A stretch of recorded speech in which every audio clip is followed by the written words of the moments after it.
ग्रामपंचायत कर्मचाऱ्यांचा सरकारविरोधी एल्गार 1 मे पासून राज्यव्यापी आंदोलनाची घोषणा चंद्रपूर 29 एप्रिल 2025 तुफान समाचार प्रतिनिधी बादल दुबे महाराष्ट्र राज्य ग्रामपंचायत कर्मचारी संघटनेने राज्य सरकारविरोधात तीव्र नाराजी व्यक्त करत 1 मे 2025 पासून राज्यव्यापी कामबंद आंदोलन जाहीर केले आहे। कर्मचाऱ्यांच्या विविध प्रलंबित मागण्यांकडे सरकार सातत्याने दुर्लक्ष करत असल्याचा आरोप संघटनेने केला आहे। ही सूचना संघटनेचे राज्य उपाध्यक्ष अरविंद कुमार यांनी चंद्रपूर जिल्ह्यातील घोटाळा पडोळी येथून अधिकृतरित्या प्रसिद्ध केली असून जिल्हा परिषद, तहसील कार्यालय, पोलीस प्रशासन आदींना याची प्रत पाठवण्यात आली आहे। या निवेदनातून सरकारकडून होणाऱ्या सातत्याच्या दुर्लक्षावर रोष व्यक्त करण्यात आला आहे। प्रमुख मागण्या काय आहेत? ग्रामपंचायतमध्ये कार्यरत असलेल्या सफाई कामगार, पाणीपुरवठा कर्मचारी, वीज कर्मचारी, लिपिक, कार्यालयीन कर्मचारी आदी सुमारे 60,000 कर्मचाऱ्यांना नियमित वेतनश्रेणी व कायम नियुक्ती मिळावी, ही प्रमुख मागणी आहे। वर्षानुवर्षे हे कर्मचारी अल्पवेतनात सेवा देत आहेत, मात्र सरकारकडून त्यांच्यावर अन्याय सुरूच आहे। संघटनेने 1 मे पासून 10 मे 2025 पर्यंत राज्यभरातील पंचायत समित्यांमध्ये कामबंद आंदोलन करण्याचा इशारा दिला आहे। यामुळे ग्रामीण भागातील नागरी सुविधा व प्रशासन ठप्प होण्याची शक्यता निर्माण झाली आहे। राज्य सरकारची उदासीनता। निवेदनात म्हटले आहे की 1970च्या पंचायत राज अधिनियमांतर्गत या कर्मचाऱ्यांची नेमणूक झाली होती।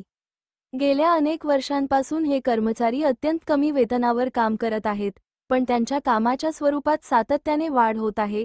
अनेक वेळा आमदार, मंत्र्यांच्या बैठका, दिलेले आश्वासने आणि प्रशासनिक चर्चांनंतरही कोणताही निर्णय घेतलेला नाही। ग्रामपंचायत कर्मचाऱ्यांनी गावात स्वच्छता, पाणीपुरवठा, वीज सेवा या मूलभूत गरजा नियमितपणे पुरवल्या असूनही सरकारकडून दुर्लक्ष होत आहे। राजकीय नेतृत्वाची भूमिका संशयास्पद। या आंदोलनादरम्यान अनेक लोकप्रतिनिधींनी व्यासपीठावर येऊन पाठिंबा दिला, मागण्या विधानसभेत मांडण्याचे आश्वासन दिले, मात्र त्यानंतर ना त्याचा पाठपुरावा झाला, ना ठोस निर्णय घेण्यात आला। त्यामुळे कर्मचाऱ्यांमध्ये तीव्र नाराजी आहे। संघटनेचे म्हणणे आहे की केवळ आश्वासनावर कर्मचाऱ्यांचे भागत नाही, आता त्वरित निर्णय घेणे आवश्यक आहे। सरकारला अंतिम इशारा। निवेदनात स्पष्ट करण्यात आले आहे की कर्मचाऱ्यांच्या 10 प्रमुख मागण्या मान्य करून त्यांना 60,000 रुपये मासिक वेतनमान देण्यात यावे। याशिवाय नगरपरिषद व जिल्हा परिषदेतील कर्मचाऱ्यांप्रमाणे वेतनश्रेणी मंजूर करावी, अन्यथा 1 मे पासून सर्व ग्रामपंचायत कर्मचारी एकत्र येऊन संप करणार आहेत।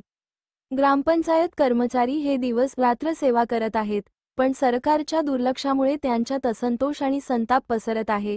ही आता केवळ मागणी नाही, तर आत्मसन्मानाची लढाई आहे, असे निवेदनात म्हटले आहे। प्रशासनावर परिणाम।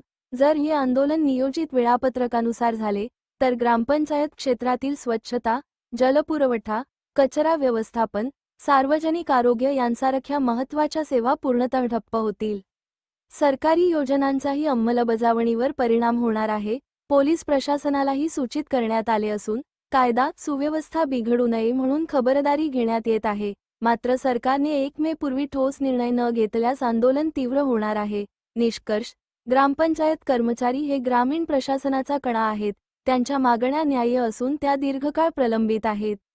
सरकारने वेळेवर निर्णय न घेतल्यास संपूर्ण ग्रामीण व्यवस्थेवर याचा विपरीत परिणाम होऊ शकतो। हे पाहणं महत्त्वाचं ठरेल की सरकार 1 मे पूर्वी या इशाऱ्याकडे गांभीर्याने पाहते का आणि यावर कोणती सकारात्मक कृती होते का। तुफान समाचारसाठी चंद्रपूर, महाराष्ट्रहून प्रतिनिधी बादल दुबे यांचा खास रिपोर्ट।